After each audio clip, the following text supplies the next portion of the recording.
Welcome to MiConvert. In this tutorial, I will show you how to convert SAT files to X format, completely free and online. Open your browser and search for SAT to X MiConvert.com. Click on the first result to go straight to the converter. You are now on the SAT to X converter page. The interface is clean and easy to use. Let's upload a file. Click the Choose File button. A file picker will open.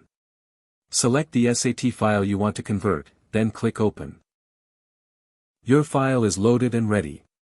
You can see the file name, size, and destination format.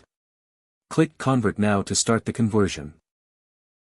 The conversion is in progress.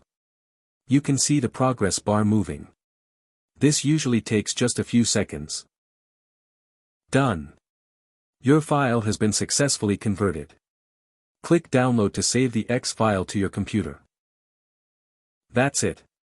Visit MiConvert.com for more free conversion tools. Subscribe for more tutorials. Thanks for watching.